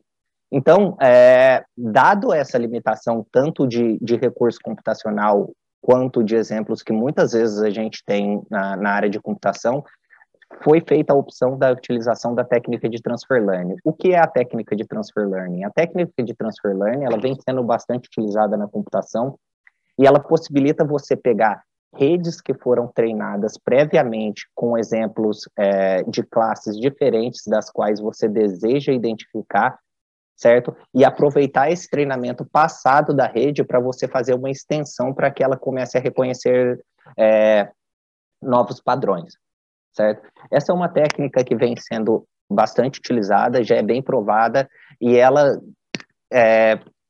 vem demonstrando redução tanto no tempo quanto no custo para o treinamento de novas redes, certo? Dado o fato que a gente escolheu essa técnica para fazer o desenvolvimento da proposta, a gente foi atrás de algumas redes que estavam disponíveis abertamente, e dentre as redes a gente acabou optando por uma rede que a ResNet versão 2, tá? Ela é uma rede que ela foi criada, concebida pelo Google, certo? E ela está disponível para acesso público. Se vocês procurarem nos repositórios do Git, você pode baixar essa rede e você pode utilizar essa rede, ela é de livre acesso. E junto com essa rede, o Google também disponibilizou o estado do seu último treinamento, ou seja, você tem os checkpoints para você fazer a extensão dessa rede. Eles fizeram essa iniciativa justamente para incentivar a área de utilização e extensão de modelos já pré-existentes, certo? Bom, como eu tinha dito anteriormente, o Transfer Learning ele vai auxiliar a gente principalmente na redução do custo e no tempo para novos treinamentos de uma rede, certo? Então, vamos supor aqui que eu tivesse uma rede que ela foi treinada para identificar coco, banana e abacaxi, e amanhã eu quisesse que ela reconhecesse morango, eu não preciso fazer o retreinamento dessa rede como um todo, certo? Eu pego o treinamento que eu fiz anteriormente com essa rede, adiciono os meus exemplos novos e faço uma extensão desse modelo. Só essa simples intrusão que a gente tem aqui, salvando, isso reduz em tempo e custo em muito o desenvolvimento de uma nova rede neural, tá? Por quê? Porque a gente reutiliza o conhecimento que foi adquirido no treinamento prévio. Uma coisa que vem sendo provada é que uma rede, após ela ser treinada, a gente não precisa simplesmente descartar ela, a gente pode simplesmente reutilizar o que já foi anteriormente aprendido pela rede, certo? Bom, como que a gente implementou essa solução? Basicamente, a gente tinha aqui a entrada das imagens termais, tá? Essas imagens termais, elas foram subdivididas em 70% por treinamento e 30% para validação, certo? Com 70% que a gente destinou ao treinamento, foi realizado um treinamento do modelo, certo? E após o treinamento do modelo, ele foi congelado e as 30% das imagens restantes, elas foram utilizadas para a gente fazer a validação. Ou seja, quando você está treinando uma rede, você tem basicamente dois tipos de treinamento. Você tem o treinamento supervisionado e o treinamento não supervisionado. O treinamento supervisionado, basicamente, antes de você apresentar um exemplo para a rede, você já sabe qual é a saída que ele tem que dar, correto? E no treinamento supervisionado, a rede ela não sabe onde ela tem que alcançar, ela basicamente vai tentando fazer ajustes até ela alcançar uma resposta favorável, certo? Então, como a gente fez o ensaio em campo e a gente conhecia exatamente os rótulos que estavam sendo associados a cada uma das classes de tratamento hídrico que foram aplicados, a gente usou um treinamento supervisionado, certo? E os 30% foram validados, tá? Tá, bacana. E a gente treinou a rede e tinha alguns resultados bons, como eu vou mostrar para vocês para frente, mas aí ficou a dúvida como que a gente ia validar, porque como a maioria dos trabalhos que a gente encontrou, eles estavam fazendo uma validação por imagens de satélite ou NDVI, e elas não tinham a proximidade e a variabilidade que a gente estava treinando, a gente pensou como que a gente ia poder fazer isso, tá? Então, a gente decidiu fazer a comparação entre as avaliações que estavam sendo feitas pelo modelo com as avaliações das imagens de forma manual, e a comparação entre essas imagens, tá? Bom, só que a gente também encontrou um outro modelo, tá? Como a gente estava mexendo com uma rede que estava realizando uma tarefa de classificação e não uma tarefa de regressão, a gente precisaria saber qual era a capacidade do modelo que a gente estava treinando de separabilidade dentre as demais classes, tá? Se vocês lembrarem da imagem anterior que eu mostrei dos tratamentos, basicamente para cana a gente tinha 3 tratamentos, correto? E para soja a gente tinha 4 tratamentos. Então não bastava a gente ver, por exemplo, que a rede conseguiu em 82% dos casos acertar o rótulo. A gente precisava saber também qual era a capacidade que essa rede tinha de separar uma lâmina de 25, de uma lâmina de 50, de uma lâmina de 100 e assim por diante, tá? Para realizar isso, a gente pesquisou bastante e a solução que a gente encontrou foi uma análise ROC, tá? Que seria de Receiving Operational Characteristic, tá? Essa é uma análise que foi projetada há bastante tempo atrás pelo Exército Americano para determinação de sinal de rádio, qualidade de sinal de rádio, correto? Então, o que ela te diz? Basicamente, você constrói uma tabela uma tabela verdade, e dessa tabela verdade você consegue extrair alguns pontos, tá? Qual é a taxa de verdadeiro positivo, ou seja, de exemplos que a rede conseguiu classificar corretamente, tá? Para a quantidade de falsos positivos, ou seja, quantas vezes ela acertou e quantas vezes ela errou. Nessa análise, quanto mais próximo ao ponto 1,0 você encontrar, maior é a capacidade de separação do modelo, correto? Então, aqui do lado esquerdo, a gente tem a análise sendo feita para as lâminas de 25%, 50% e 100% de forma manual, correto? E aqui a gente tem a mesma análise de 25%, 50% para o modelo que a gente concebeu e treinou. Como vocês podem ver, para todas as classes, a execução pelo modelo que a gente desenvolveu, ela foi capaz de ser superior ao avalista humano em todos os critérios. Ou seja, isso indicou para a gente que a capacidade de separação entre as classes desse modelo, elas eram superiores no modelo que a gente treinou do que mesmo um especialista com bastante tempo de atuação nessa área, tá? Bom, aí, o que a gente também fez? A gente fez uma análise da área sobre a curva, tá? Então, essa área sobre a curva vai dizer quanto do total dos exemplos que a gente tinha que o modelo foi capaz de cobrir e o analista manual foi capaz de cobrir. Como vocês podem ver, sempre a área embaixo da curva para um analista humano, ela foi de em torno de 80%, enquanto o modelo que a gente desenvolveu, ele foi em torno de 90%.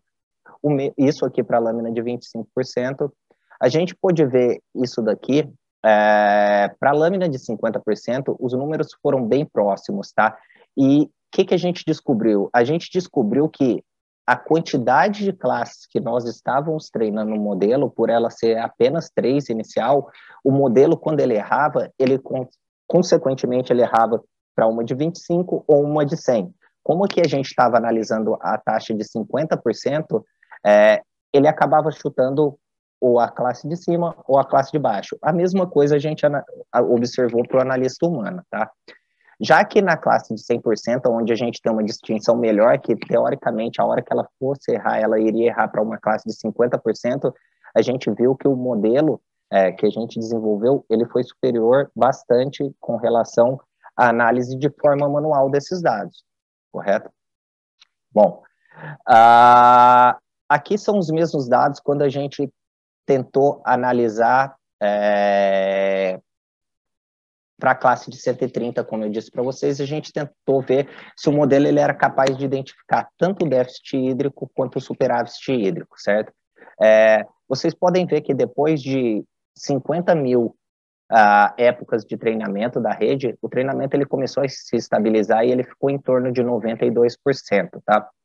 E aí a gente veio aqui e tentou ver qual foi a capacidade de separação do modelo. E a gente identificou que para as lâminas de 70% e 40%, o modelo ele foi capaz de fazer essa distinção.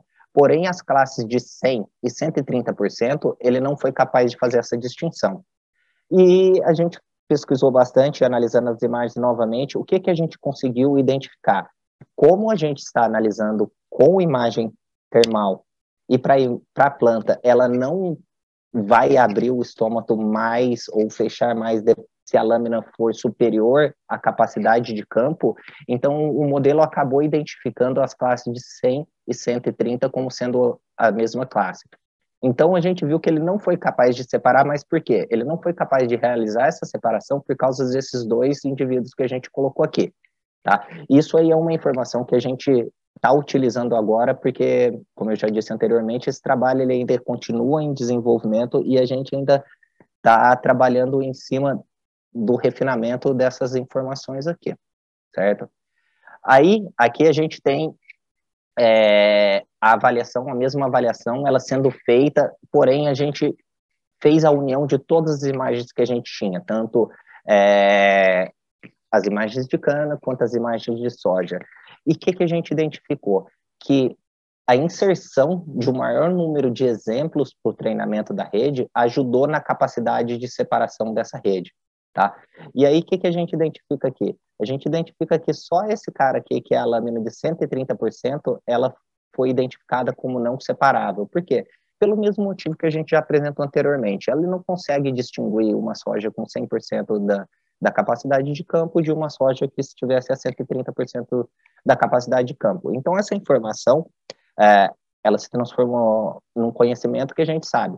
Então, se a gente quiser fazer um treinamento, a gente não pode considerar lâminas acima de 100% da capacidade de campo, porque ela não vai prover informação alguma para a gente. Tá? Aí a gente chegou na seguinte conclusão, que redes neurais convolucionárias, elas demonstram a aplicabilidade para predição do estresse hídrico a partir de imagens termais, e a técnica de transfer learning auxilia no treinamento do modelo. Tá?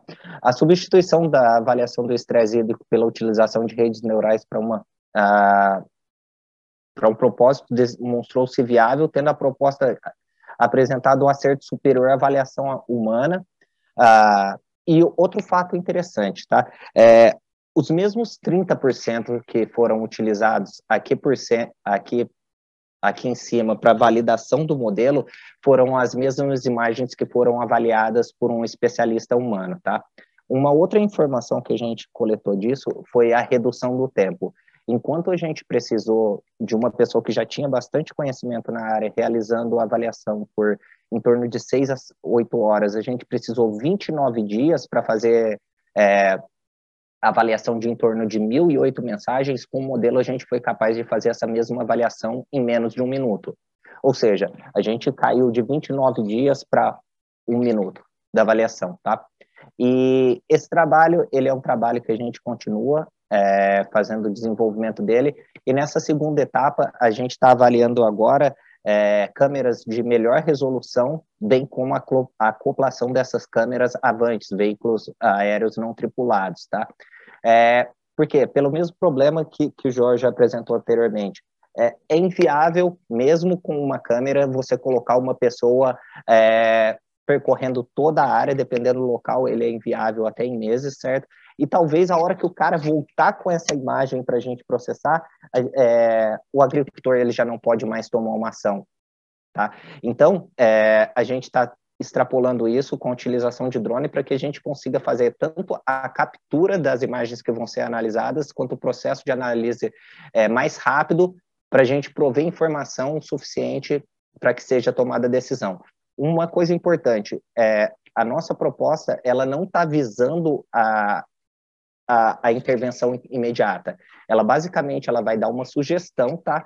E como eu disse anteriormente, uma rede neural, ela tenta ser acurada e não precisa. Então, ela vai te dizer, basicamente, que uma área, ela está sobre, aparentemente, com 50%, ou com 60%, ou com 100% de certeza, que uma área está sobre uma lâmina de 50%, 75% ou 100%, tá? E não vai te dizer exatamente, essa área está com 100%. Então, a decisão a gente sempre deixou para o humano fazer, tá? Porque essa decisão de aplicar a correção ou não, ela envolve muitos outros critérios, além do que a identificação, tá?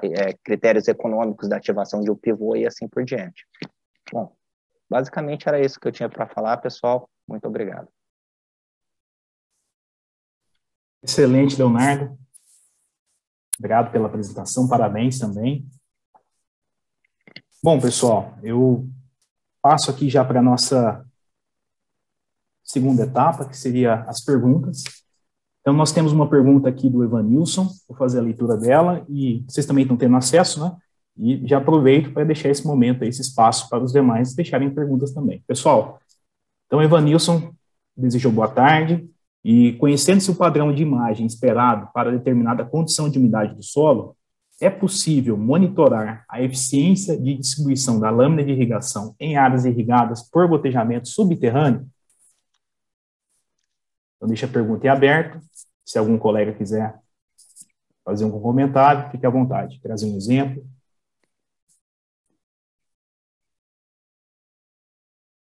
Posso responder? Pois não. Pois Olha, não, professor.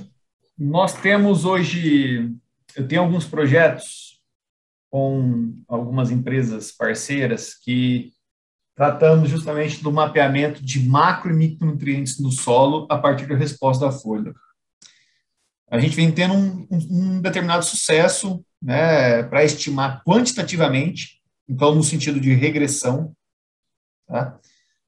Essas concentrações de macro e micro pela resposta, né, da folha usando imagens todas essas imagens de alta resolução, como o sensor Planet, né, que tem uma radiometria um pouco questionável, mas ela tem uma resolução espacial muito boa.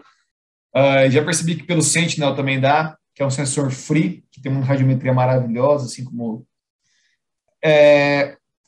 a gente tem uma percepção pela imagem de zonas de irrigação.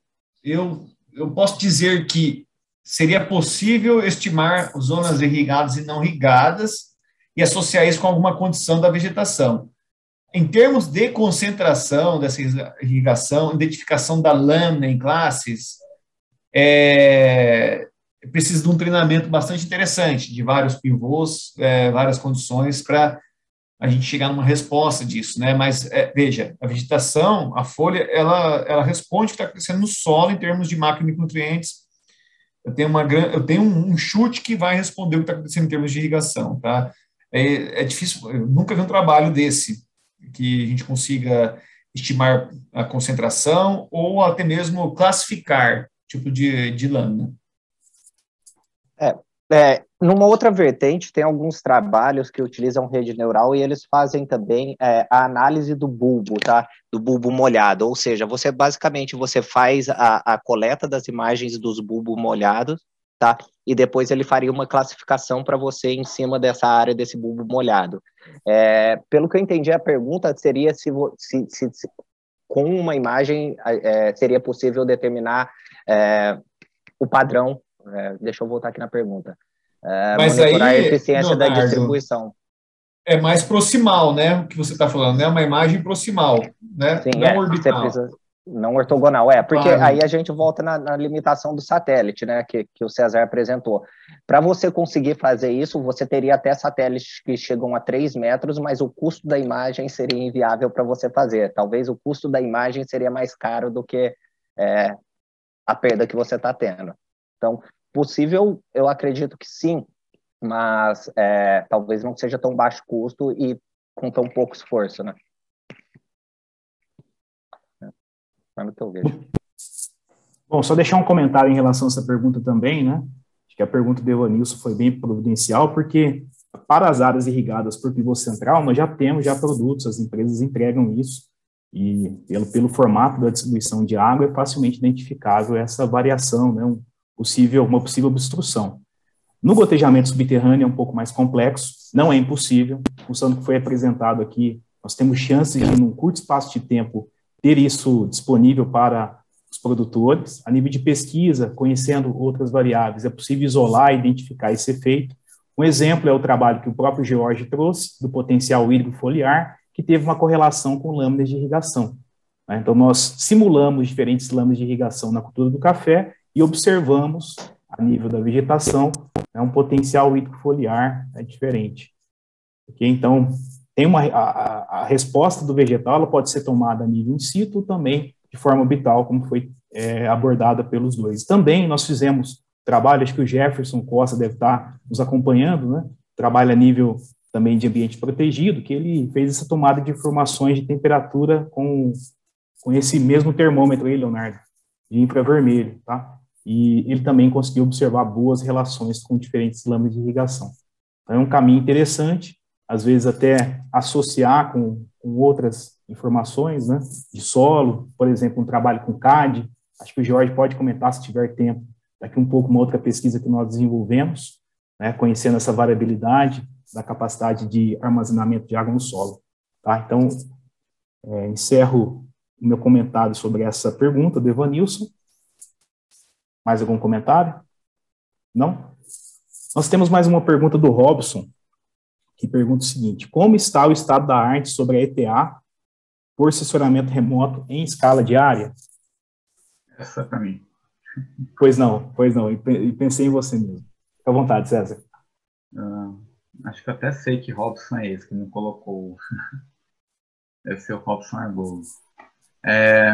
A palavra escala aqui que é o interessante, porque tem a escala temporal, que é a pergunta, né, da escala diária, e aí a questão que fica é a escala espacial, porque indo nessa via de tentar ser bem didático, né, quanto mais se você tiver um satélite quanto mais rápido ele corre, ele dá a volta ao mundo, menor é a resolução espacial. Então, por exemplo, você consegue fazer uma modelagem baseada em moldes diário com uma resolução que é a escala quase de município, dependendo do local. Que aí é muito difícil de você aplicar essa modelagem em escala de propriedade rural. Existem produtos que são quase semanais, então, do moldes também, que aí de 1 quilômetro, que é esse molde diário, você consegue abaixar para 500 metros a cada 8 dias, com um somatório de milímetros evapotranspirados a cada 500 metros. Isso como dado pronto, né? Que, por exemplo, no Work Engine você tem de 8 em 8 dias esse dado pronto. Aí tem uma diferenciação que eu costumo fazer, que é o dado que você vai pegar uma imagem e modelar e o dado que vem pronto. Eu acho interessante, se a gente for pensar em satélites orbitais, é que o Sentinel-2 ele está aumentando a sua constelação e, com isso, o tempo de revisita diminui. Deixa eu traduzir. O satélite tem mais imagens com período de demora menos para o satélite passar no mesmo lugar. Então, no começo da missão Sentinel, você tinha ali uma imagem de 10 metros, mas que passava a cada 2 semanas. Um tempo de revisita parecido com o Landsat. Agora já diminuiu para 5. Então, a cada 5 dias você tem uma imagem nova. E, particularmente, o que eu fiz na dissertação, com evapotranspiração, foi aproveitar a semelhança radiométrica do Landsat e do Sentinel para preencher uma série temporal usando imagens Sentinel e Landsat. E aí eu consigo uma modelagem quase semanal. Isso na época que o Sentinel saía a cada 2 semanas. Então, tem essa combinação de satélites, estou pensando em produtos orbitais, e aí a gente também já temos o Landsat 9 já em órbita, e dentro de algum tempo ele pode já estar começando a produzir imagens. Então, eu acredito que com o tempo a gente vai alcançar uma escala diária a partir desse acoplamento de satélites. Isso pensando nesses produtos públicos. E é particularmente a abordagem que eu fiz na minha pesquisa. Fora isso, tem as abordagens que acabam, às vezes, saindo como ponto de padaria, né? Que é você pegar o que foi feito, que evapotranspirou em 8 dias e dividir por 8. Mas que aí é mais fácil você manipular a sua abordagem para usar o dado real de 8 dias, em vez de tentar transformar no diário. Mas é um desafio interessante, porque o que você ganha de escala temporal, você perde em espacial, e vice-versa. Então é um desafio e tanto. Desculpa a palestrinha. Perfeito, César. Resposta completa. Mais alguém quer complementar? Eu posso utilizar o César aí, uma questão que eu tenho nesses modelos de evapotranspiração, CEBAL, METRIC, né? É o seguinte, já vi alguns papers, eles tentando diminuir essa resolução espacial da estimativa a partir da imagem Rapid Eye, por exemplo, né? Já vi alguma coisa. O Eusímio me convidou para lecionar junto com ele a disciplina de irrigação de precisão, e eu tento tratar algumas formas alternativas de estimar essa evapotranspiração. Eu fiz alguns testes com o Planet. Eu tenho acesso a imagens diárias, resolução espacial 3 metros, né? Então, muitas áreas a gente tem um acesso quase que diário. Há uma forma de usar Deep Learning relacionando uma imagem do CEBAL para aquela imagem do mesmo dia do Planet. Ou seja, criar uma relação espectral com a resposta do CEBAL e criar um modelo que poderia estimar a evapotranspiração levando em consideração as 4 bandas do Planet. Eu queria entender, César, alguém vem tentando fazer alguma coisa desse tipo? Porque você teria, assim, uma possibilidade de estimar, obviamente, com não uma acurácia, né, não perfeita, mas estimar diariamente com baixa resolução. Alguém vem tentando fazer alguma coisa com esses satélites de aquisição diária? O nome, a keyword para você pesquisar isso é downscale. Vou até dar uma olhada aqui. O que costuma se fazer é você fazer um data fusion, né, uma fusão de dados, parecida com aquele pan-sharpening, que até às vezes o pessoal confunde, né? Confunde data fusion com pan-sharpening. E aí você faz o nome que costumam usar nos artigos é downscaling. Você pega uma imagem bem, vamos dizer assim, grosseira como o MODIS, e você faz um downscaling pegando as imagens imediatamente anteriores àquele dia do MODIS com as imagens mais recentes. Existem técnicas, vamos dizer, menos elaboradas, que é, por exemplo, um IDW, um método determinístico para fazer essa conta. Então, você acaba usando uma média do valor no pixel mais refinado e você faz uma interpolação em cima do monte. Isso nos anos 2000 foi feito muito. E a partir de agora, o pessoal tem aplicado Deep Learning para fazer esse downscaling. Então, as palavras-chave é downscaling, né? Diminuir a escala, e data fusion. Inclusive, é o tema do meu doutorado, não com evapotranspiração, mas com outras variáveis que tem, inclusive, que vêm de sensores diferentes, e aí você quer fazer a fusão deles em uma nova variável com uma melhor resolução. E o pessoal agora que começou a encarar com Deep Learning com aquilo que a gente estava conversando com o Leonardo, que é sobre os modelos caixa preta, que agora que o pessoal está sabendo, tá com menos resistência com esse assunto, e entendendo e também porque está evoluindo, né?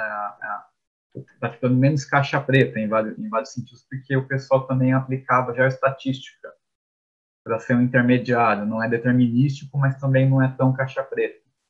Não é caixa preta, na verdade. Então, a partir de agora que vem fazendo bastante na revista Remote Sensing, tem muito artigo de downscaling. Posso dar uma complementadinha aí? Eu acho interessante porque o downscale ele era bem usado pelo pessoal de processamento de imagem, né? Então, o que aconteceu? Quando a gente migrou bastante para Deep Learning, porque a palavra-chave no Deep Learning é variabilidade, né? Então, eu acho que eu não sei qual é a correlação entre os dois satélites que você está procurando, mas para um modelo em Deep Learning, se você simplesmente alimentasse ele com imagens dos dois satélites, ele iria tentar extrair características que ele considera importantes de ambas as imagens, tá? Então, quando a gente está falando em Deep Learning, a gente tem que pensar assim, quando a gente diz em variabilidade, não é 1000 imagens da mesma posição, a gente precisa que esse mesmo objeto, ou que esse mesmo objeto de foco que a gente está analisando com Deep Learning, a gente precisa ter angulações diferentes, luminosidades diferentes, fases do dia diferentes. Por quê? Porque através dessa variabilidade, como a gente está no Deep Learning analisando pixel a pixel e tentando extrair característica de pixel a pixel, eu acho que você não precisaria nem mesmo fazer um downscale, tá? Porque quando você está provendo exemplos ou mesmo avaliando exemplos em um Deep Learning, naturalmente você faz a redução da escala, tá? Você pode ter uma imagem aí que seja 1024 por 1024, mas você precisaria de máquinas extremamente capazes de fazer esse processamento, tá? Porque dentro do Deep Learning, por mais que a gente entre aí com uma matriz, vamos dizer, 64 por 64, dependendo de como você dimensionou as camadas internas, pode ser que uma imagem de 64 para 64, ela vá para uma imagem de 2048 para 2048.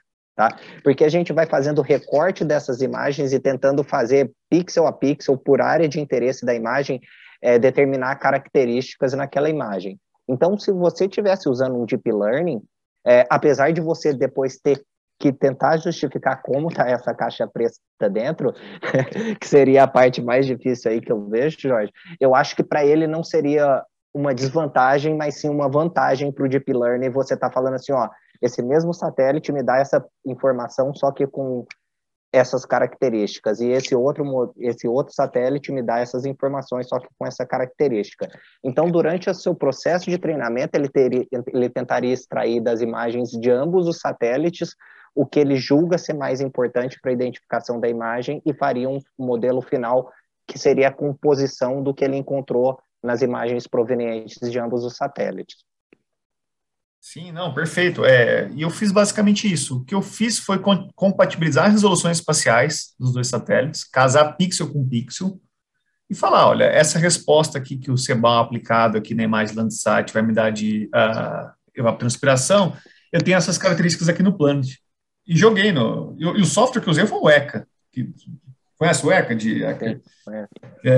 Que ali tem uma interface já pronta, né? Ali é muito... Esse termo caixa preta, eu tenho algumas reticências em relação a isso, porque, não sei se você já percebeu, todos os algoritmos de data learning, deep learning, sempre caem em Gauss, né? No mínimo nos metros quadrados, né? Num ajuste, né? Então, eu queria entender até onde que é caixa preta isso aí, né? Então, na verdade, ela não é uma caixa preta, né? Ela é uma matriz de Exato. tensão. Ela é uma matriz de tensão. Que aí, a hora que você vai tentar explicar, aí o pessoal tenta te pedir um modelo linear que represente aquela matriz de tensão para você justificar, que é impossível você fazer, porque a quantidade de parâmetro que você teria, nenhum computador conseguiria processar. Então, o pessoal diz caixa preta, mas no final das contas o que você tem é uma matriz de tensão. Tá? E essa matriz de tensão, ela vai determinar a sua saída do modelo. Você traduziu o sentimento de modelo linear. Quando eu comecei a trabalhar com redes neurais, eu cheguei no cara da computação, cara, cadê o modelo linear que solta essa matriz, essa rede neural? Que o cara falou, você tem aí um livro para a gente escrever esse modelo linear? Sim, quando eu fui entrar no doutorado, essa foi a primeira pergunta que me fizeram, né? Quando eu estava apresentando a minha proposta, e eu tive que trabalhar em cima dessa matriz de tensão para explicar que o resultado final, ela, apesar de ser aplicado como um modelo linear, porque a entrada do modelo é sempre uma função linear, certo? E a gente tem uma saída única, mas a proliferação dentro do modelo, ela é extremamente dependente do peso das ligações que a gente tem no gráfico que a gente monta, né? Cada neurônio, né? Sim, a gente tem mais peso do vértice do que da aresta, entendeu? Então aí que a gente chega no modelo final. O que não cabe numa equação já consideram como caixa preta. Exatamente. É um pouco de preguiça. Excelente a discussão.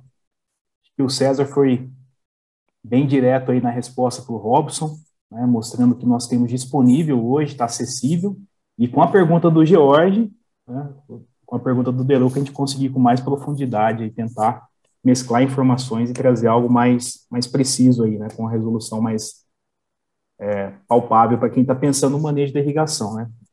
Pessoal, eu vejo que essa mesa, apesar de muito jovem e toda nacional, né, que está na borda do conhecimento, isso me deixa muito satisfeito saber que temos pesquisadores. Já conhecia bem a capacidade técnica e de pesquisa do César, do Deruco, agora conhecendo o Leonardo, e já foi muito bem recomendado, né?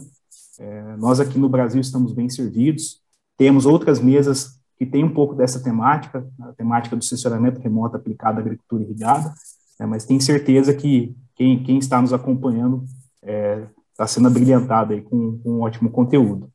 E eu gostaria de para fechar aqui nossa mesa, nós temos pouco mais de 10 minutos, né? Gostaria de deixar aqui uma palavra final da minha parte, passar para vocês, para fazer um fechamento, tá? E com base na apresentação de vocês, a gente viu que não é impossível, nós temos uma nuvem de dados gigantes, tomados aí por diversas empresas, diversas ferramentas, e vocês mostraram que é possível colocar isso numa sistemática, né, e utilizar no manejo da agricultura, com foco na agricultura irrigada, mas pelo que vocês nos trouxeram aqui, isso pode ser aplicado a diversas áreas, né? Também, para mim, ficou muito claro que é muito importante, né, além de identificar as respostas, saber fazer as perguntas. Então, fazer as perguntas é muito mais importante do que estar em busca das respostas, já que estamos apoiados com sistemas de inteligência artificial. Cada vez mais estaremos apoiados nesses sistemas e temos que ensiná-los, tá? Em relação à aplicação dessas informações para o irrigante, né? O Jorge trouxe bem a questão da calibração do KC, isso está sendo muito utilizado, muito aplicado, e nós estamos melhorando o manejo da irrigação com essas ferramentas, mas tem muito por vir. A pergunta que veio do nosso colega sobre a questão da eficiência de irrigação acaba sendo também um dos pontos a serem otimizados aí com essas informações, tá? Também não podemos deixar de fortalecer, de indicar a utilização de informações tomadas a campo, em loco. Acho que colocar a botina lá na terra, sujar a botina, vai demorar ainda, ou até impossível da gente deixar de fazer, né? E trazendo aqui uma resposta também para o nosso colega Robson, que fez uma pergunta da ETA numa escala diária. Há 2 anos, pouco antes da pandemia, foi lançado um sensor comercial que faz a estimativa, que te entrega a ETA com um equipamento com um custo bem baixo e que você poderia ter isso instalado na sua lavoura. Tá? Uma inovação que utiliza a estimativa da evapotranspiração por balanço de energia tomado ali sobre a vegetação, tá? Depois, se você quiser pesquisar, se chama Armo. E, bom, então eu deixo aqui as minhas palavras finais e passo para vocês, começando pelo César, que iniciou a apresentação, fechando com o Leonardo. César, a palavra está contigo, aí tem uns minutinhos para a gente fazer o fechamento. Bom, mais uma vez eu agradeço o convite, foi muito interessante conhecer aqui todo mundo nessa mesa e também olhar aqui os nomes dos participantes no Zoom, reconheci vários, muita gente que eu até estava chamando no LinkedIn, falei, nossa, quanto tempo! E é muito bom rever todos. De 2019, né, do último Inovag que eu participei para hoje, eu sinto que muita coisa avançou e eu fico muito contente de perceber que certos temas que naquele 2019, parece que faz 10 anos que aconteceu, muita coisa que eu comentava nos corredores ainda estava engatinhando, e hoje em dia eu já percebo que, inclusive, muita gente vem até me comentar que já está trabalhando com vários assuntos que estavam nascentes naquela época, e cada vez menos é um monstro de 7 cabeças você enfrentar esses temas que estão na borda do conhecimento, na fronteira. E acho que esses eventos são muito importantes para a gente também conhecer quem está fazendo esses trabalhos aqui no Brasil e criar esses contatos. Então, eu também estou aberto a quem queira conversar mais um pouco sobre isso e fico muito contente de ver todos. E hoje é o primeiro dia de evento, então nós vamos ter mais 2 dias e meio de muito conhecimento e tomara que ao final bastante sabedoria. Obrigado. Excelente. Bem, obrigado, Eusímio, pelo convite, né? Há um tempo atrás eu me sentia um peixe fora da água na agronomia por ser cartógrafo, mas hoje realmente é uma área apaixonante, né? O estudo das variáveis e tentar especializar, trazer a distribuição espacial dessas variáveis, né? Com o uso de tecnologias associadas à informação geoespacial. Então, como eu disse no começo da minha apresentação, não consigo ver hoje a agronomia, eu falo isso para os alunos, sem uso de informação geoespacial. Não tem como, você tem que ter um raio-x, você tem que entender o que está acontecendo a cada centímetro da sua lavoura e, obviamente, como você frisou novamente, né? A validação do que você está gerando no campo, ela é sempre importante. Então, caminhar as duas coisas juntos é muito importante. Eu acho que fica uma ferramenta muito poderosa você ter uma ferramenta de tomar decisão e essa validação posterior no campo, tá? Então, acho que, principalmente tratando-se de irrigação, isso é uma coisa tão sensível ao monitoramento por imagens. Há outros sensores também, não só imagens, conseguem fazer esse monitoramento, integrar esses dados, e eu acho que os eventos, né, tem que sempre partir para esse caminho aí, aproximando as duas áreas, com certeza. Então, fico muito feliz de participar aqui da mesa, de poder debater com outras duas cabeças muito interessantes e contigo também, tá? Então, agradeço mais uma vez o convite. Obrigado, Leonardo. Bom, queria primeiro agradecer o convite, também ressaltar que a início também eu fui considerado um alienígena aí, porque todo mundo queria saber o que o cara da computação estava fazendo na Exalc, né? E principalmente em alguns lugares a gente tem algumas pessoas mais conservadoras do que outras, mas o que me deixa muito feliz aí, que o César ressaltou, é que há 2 anos atrás, basicamente, éramos eu e ele com alguma proposta dessa, apresentando no pôster há 2 anos atrás, né? Hoje em dia a gente já tem mesas focadas nisso aí, é uma coisa que me deixa bem bacana, e eu acho que é uma coisa que eu aprendi muito na computação e que eu tento trazer para o pessoal que eu trabalho junto, é que a ciência é colaborativa e a gente nunca faz nada sozinho. Tá? E eu saí da computação, vim para agronomia, porque é uma paixão de infância, eu juntei 2 coisas que eu amava muito, e fiquei muito feliz em ver que trabalhando junto a gente pode alcançar resultados fenomenais, e a ciência realmente é colaborativa. E eu queria fechar só com uma observação. Eu acho que as pessoas têm que se focar mais nos dados que estão públicos, tá? Eu acho que esse dado livre, ele não é porque ele é livre que ele é ruim. Principalmente aqui no Brasil, a gente tem uma visão muito depreciativa sobre qualquer coisa que esteja disponível de forma gratuita, tá?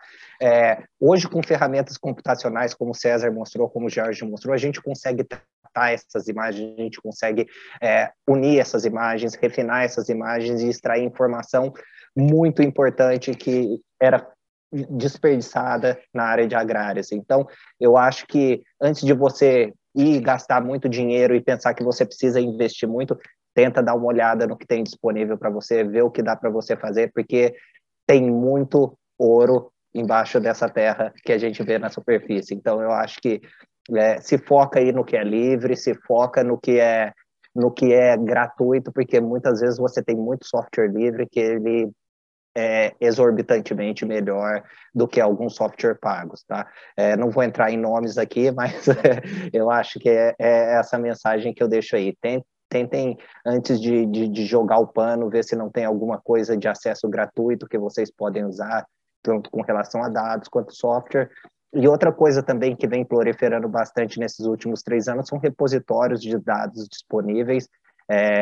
Hoje em dia, a hora que a gente vai publicar um artigo, eles já deixam a gente disponibilizar uns dados, e eu acho legal tanto consumir quanto disponibilizar, porque se você disponibiliza os dados, você vai ser referenciado, os dados vão ser reconhecidos como sendo seus também, e você pode ajudar a ciência a andar de degrauzinho em degrauzinho, a gente conseguir chegar no nosso objetivo final, né? Porque eu acho que com um trabalho só a gente não consegue fazer, e muita gente trabalhando junto, a conquista sem dúvida é maior. Muito obrigado pela oportunidade. Perfeito, Leonardo.